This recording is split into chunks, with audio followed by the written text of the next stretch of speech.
E claro, já chamando o nosso convidado aqui, o Fabrizio Veloni, economista-chefe da Frente Corretora, já está aqui conosco para a gente bater um papo a respeito de todos os assuntos, todos os movimentos que estão tendo, né, consequência e reverberando no nosso mercado e no mercado internacional. Fabrizio, seja muito bem-vindo aqui ao BMC News. Obrigado pela sua participação. Bom dia.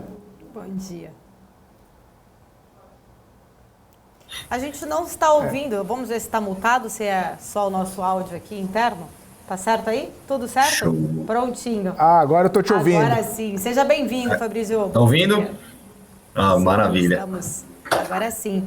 Bom, para a gente começar aqui a nossa conversa, só trazer, né, tentar entender até um pouco mais da sua visão. Mais cedo a gente trouxe os dados do payroll aí, da economia americana, né, uma economia mostrando uma resiliência no mercado de trabalho especificamente, mesmo diante de tanta dessa turbulência bancária, né? A gente está vendo aí esses dados vindo acima, inclusive, do esperado, do projetado. Eu queria entender como que vocês, né, avaliam aí especificamente a economia dos Estados Unidos, os desafios que o próprio Federal Reserve terá pela frente em conseguir, como o próprio Jerome Powell disse, né, na entrevista na última semana, aí nessa quarta-feira, que eles vão avaliar dado a dado, mas a gente vê que os Estados Unidos ainda continuam com um mercado de trabalho bem aquecido, que pode trazer aí força, né, uma pressão maior, inclusive, na inflação por lá.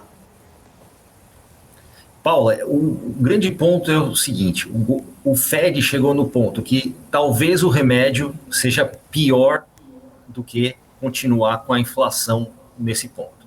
A inflação nesse patamar que está hoje, e visto a taxa de juros, e o que está gerando de problema no mercado, a taxa de juros, principalmente no mercado financeiro, talvez seja pior manter talvez um juros nesse patamar atual, melhor, né, manter os juros nesse patamar atual, do que efetivamente conseguir alavancar novamente os juros. Vendo até a reação do mercado, até hoje, após a divulgação do payroll, onde, mesmo vindo muito acima, o mercado já entendeu que ele não consegue passar muito mais desse teto de juros no mercado americano. A alavancagem financeira da população americana é muito maior do que, se fosse em comparação à do Brasil.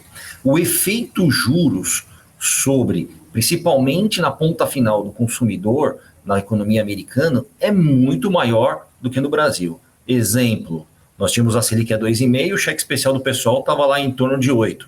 Não muda muito em relação a 2,5% a 13,75% no Brasil.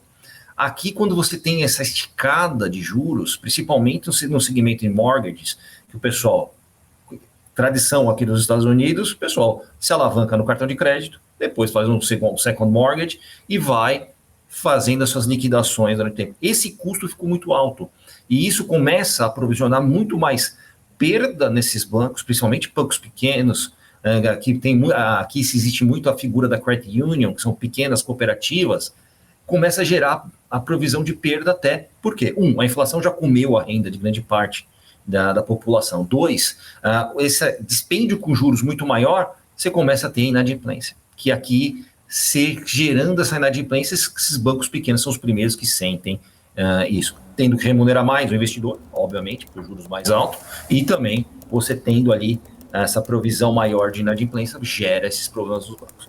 Então, o abacaxi no colo do Fed, qual que é? Ou eu vou ter que segurar a inflação de um modo mais forte, ainda continuando esse movimento de juros, ou eu vou deixar o segmento financeiro me gerar um outro tipo de problema que também, que nesse ponto, no meu ponto de vista, é um pouco pior até do que você ainda conviver com essa inflação, que mesmo com o mercado acelerado, no mercado americano você já começa a ter ali uma sensibilidade na ponta final, e o quê? Você já está começando os preços a terem uma estabilização um pouco melhor do que em comparação com uns 6 meses atrás, visto o mercado americano. Fabrizio, você comentou aí, né? Talvez o remédio acabe sendo pior, né, do que a doença, ou o remédio mate o paciente, né? Se a gente vê um juro mais elevado, né, nos Estados Unidos, podendo causar até mesmo uma recessão um pouco mais forte. A gente tem visto alguns gráficos, né, de possibilidades de recessão dos Estados Unidos cada vez mais fortes nessa possibilidade. Queria saber a sua visão, né, depois desse dado do payroll que a gente viu. Já tem gente falando, poxa, talvez o Fed não deva nem interromper esse ciclo de alta, deva elevar 0,25. Eu já vi gente falando que aumentar 50 bips aí não seria estranho para o Federal Reserve. Aí a questão com 4 bancos já quebrados, né, por conta dessa marcação a mercado, por conta dessa alta forte de juros aí, se a gente pensar que existem cerca de 400 bancos pequenos e médios nos Estados Unidos, 4 quebrados deu toda esse abalo na estrutura do sistema financeiro, isso pode causar uma recessão mais rápida e mais forte do que o esperado. E aí, quais seriam as consequências, tanto para o mercado quanto para os emergentes como a gente, né? A gente poderia sentir forte essa turbulência também? Nós estamos falando da principal economia junto com a China do mundo. Com certeza todos os emergentes vão ali vão junto para baixo, né? Vamos lá. Um problema na economia americana, a estimativa de consumo é muito menor. Então, hoje, se eu olho a nossa bolsa, ela é muito lastreada principalmente em papéis ligados a commodity, petróleo, minério de ferro, e isso vai tudo para baixo junto com China, né? China é um caso à parte também, que eu acho que a gente tem que discutir bastante, que a China ainda é uma grande incógnita para todo mundo, principalmente para a economia global. Se o mercado americano vier em bancarrota, porque o que acontece? Vai gerar um risco sistêmico. Gerando esse risco sistêmico, um banco, você tira a confiança dos bancos pequenos, você vai ter uma centralização desses recursos em bancos maiores. E isso, gerando esse risco sistêmico, o banco maior vai remunerar menos, você vai continuar tendo esse sistema financeiro em risco, gerando muito mais aversão ao mercado americano, que hoje, você vendo a mesma expectativa vindo payroll acima, você podendo estimar que talvez ele continue o nível de juros, nós estamos vendo o DXY subindo muito pouco. E as bolsas continuando subindo. Então, tem hora que o efeito juros já não faz mais efeito. Eu vejo que os juros aqui nos Estados Unidos, ele já chegou no patamar que talvez subindo mais ele não vai gerar mais efeito. Então, eu acho que o Fed vai ter que olhar com óticas diferentes a partir de agora, com esse problema bancário. Não simplesmente olhar, payroll está alavancado, estamos com crescimentos de PIB, ele vai ter que ter que olhar um pouco mais para o segmento financeiro para tomar suas decisões. Ele puxando esse risco sistêmico do sistema financeiro americano para baixo, no meu ponto de vista, é muito pior do que hoje a inflação que vem aqui na ponta final, tendo algum tipo já de controle. Então, nós estamos falando também do patamar de petróleo, que bateu a 130, estão trabalhando hoje com uma alta, tudo bem, a $75.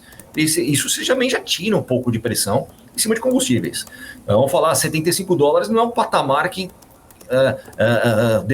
antes do Covid, ele já estava praticamente nesse patamar, o petróleo, antes do Covid. Então, é um patamar que é aceitável hoje ainda para o nível do petróleo e que você consegue ali já gerar uma expectativa de uma inflação um pouco menor para o próximo período. O Fed ele não tem ainda esse costume que nós temos de Brasil, nós temos pós-graduação em inflação.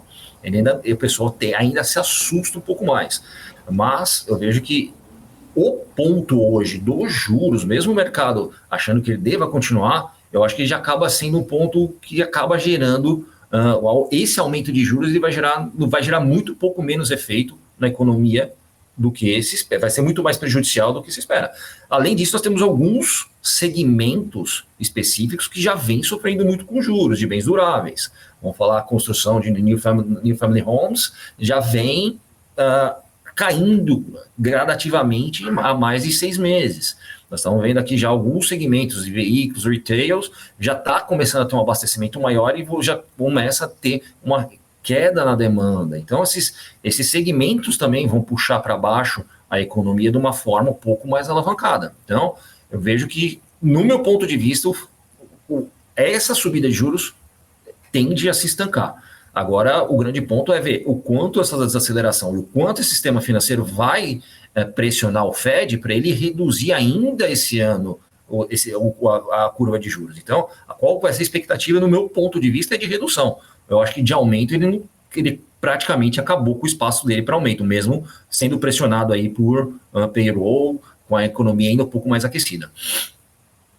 A gente sabe, né, o quanto essa situação econômica americana ela pode traz, né, na verdade, alguns pontos de preocupação em relação não só ao setor bancário, mas como um todo, né, até a própria questão do dólar, que pode acabar sofrendo aí um enfraquecimento se caso realmente, né, a economia entre aí numa recessão. E a gente vê, na verdade, eu estava aqui olhando uma reportagem agora da CNBC, falando que a demanda de ouro por parte de bancos centrais tem aumentado bastante, tem crescido bastante os investimentos aí em busca, né, aumentando principalmente em relação à turbulência bancária nos Estados Unidos. Nos 3 primeiros meses deste ano, os bancos centrais adicionaram 228 toneladas às suas reservas globais, que é a maior taxa de compra já registrada num primeiro trimestre desde 2000. Eu também falei um pouco antes que os estrategistas do JP Morgan viram um aumento, inclusive, para investidores institucionais também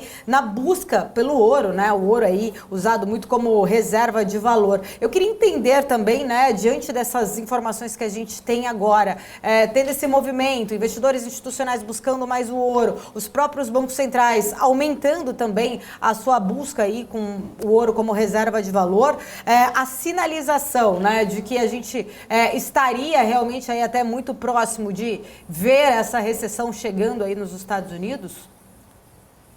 Eu acho que até o ponto é um pouco ok também, eu acho que tem o ponto de você previsionar uma recessão, mas o ponto maior é o quanto esse problema no sistema financeiro tira a confiança do investidor se lastrar em dólar ou numa instituição americana. Então nós temos 2 padrões de hedge, ouro e dólar.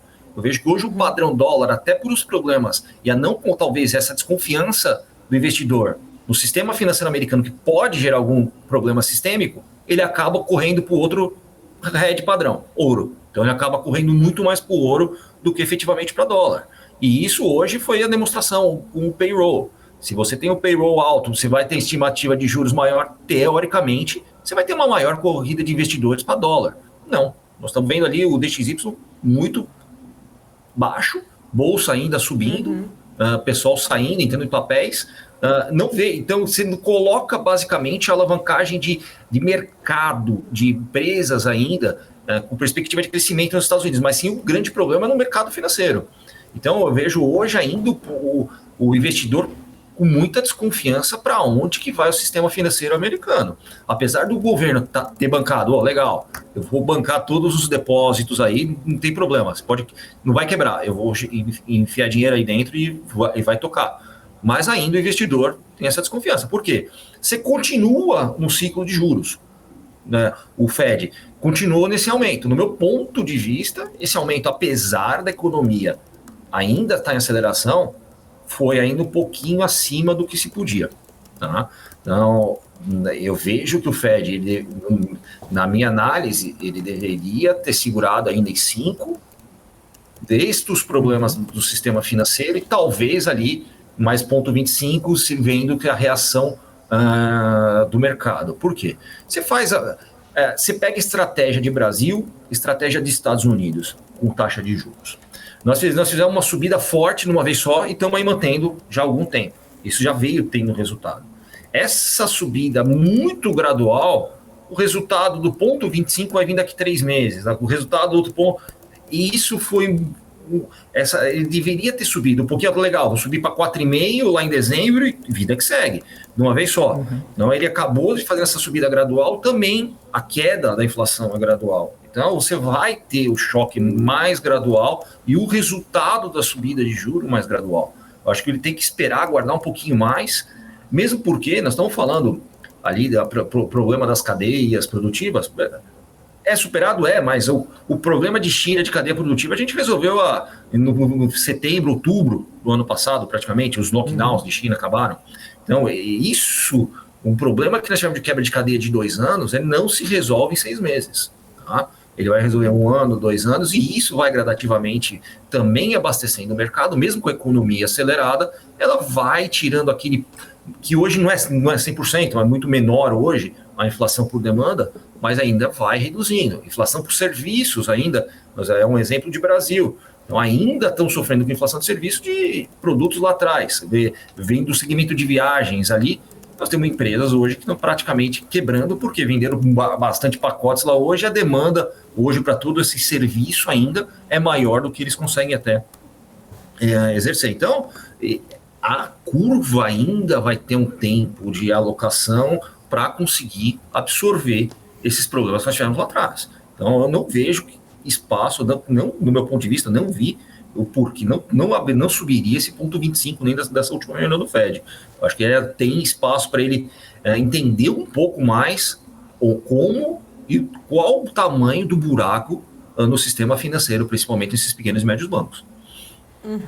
Fabrício, e aí uma última pergunta da minha parte é que, olhando para todo esse ciclo, né, econômico que a gente está vivendo, acaba sendo mais atrativo, nessa época de juros mais alto, a renda fixa. Essa discussão da renda fixa lá nos Estados Unidos tem ficado cada vez mais no radar, tem ficado cada vez mais latente, né? E a gente vê que, em contrapartida, os próprios índices tem tido uma melhora, né, com a divulgação dos resultados, mas muito também baseado nos números das Big Techs. A gente percebe ali dentro dos índices, você vê a Apple, você vê Meta, você vê a própria Amazon, né, sendo ali bastante influentes, né, nas altas recentes dos índices americanos. E aí o americano olha para uma renda fixa. A minha pergunta para você é a seguinte: nesse trade-off, né, pensando num fim de ciclo, né, de aperto monetário, de elevação de taxa de juros,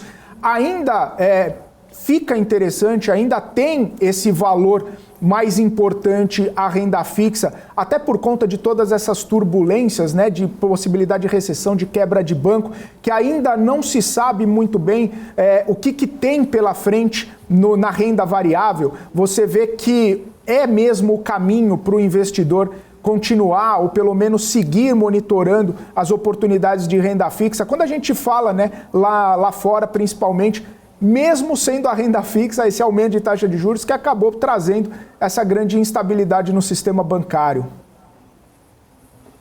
Nós temos 2 pontos. O primeiro é cultural. Né? O americano ele está acostumado a trabalhar com taxa de juros baixa. Então ele tem a cultura da renda variável. E se mudar a cultura da renda variável para uma renda fixa, que é totalmente oposto de Brasil. O que eu brinco com o pessoal, a vovozinha de 90 anos sabe investir mais na bolsa que muito trader no Brasil hoje. Porque é a vida deles e sempre foi assim culturalmente. Então, ele mudar para renda variável, primeiro você tem que fazer uma mudança de cultura. E é um pouco mais difícil dele mudar. E eles também, vendo também que o crescimento da economia, mesmo a economia tendo uma expectativa de lá na frente você conseguir ter uma recessão e essa recessão poder puxar esses papéis para baixo, eles não vão apostar nesse momento nisso, vendo o ciclo de economia do jeito que está crescendo. Tá? Eu vejo que ainda o investidor ainda acredita que vai continuar dessa forma, mesmo com juros altos. Ele prefere correr ainda esse risco do que efetivamente ir para renda fixa.